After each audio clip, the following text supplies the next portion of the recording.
السلام علیکم۔ عید کے موقع پر ایک ضروری میسیج آپ سے شیئر کرنا چاہتا ہوں کہ جیسے عید شروع ہوتی ہے تو اکثر لوگوں کو اسہال لگ جاتے ہیں، دست لگ جاتے ہیں، الٹیوں کی شکایت ہو جاتی ہے۔ تو اس وجہ سے ہوتا ہے کہ رمضان کے اندر معدے کی ایک جو تربیت ہوئی ہوتی ہے، جو ہمارے کھانے پینے کی جو عادات ہوتی ہیں، جو اوقات ہوتی ہیں، وہ علیحدہ سے ہوتی ہیں۔ اور جیسے ہی عید کا پہلا دن شروع ہوتا ہے، ہمارے لوگ جو ہے وہ بسیار خوری کرنا شروع کر دیتے ہیں، بہت سارا کھانا کھاتے ہیں۔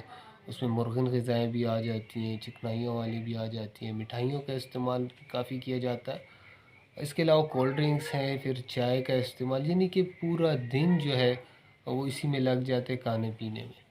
تو اس کی وجہ سے اسٹمک جو ہے وہ اپسیٹ ہو جاتا ہے، اور فوڈ پوائزننگ اس طرح کے ایشوز جو ہے وہ آنا شروع ہو جاتے ہیں۔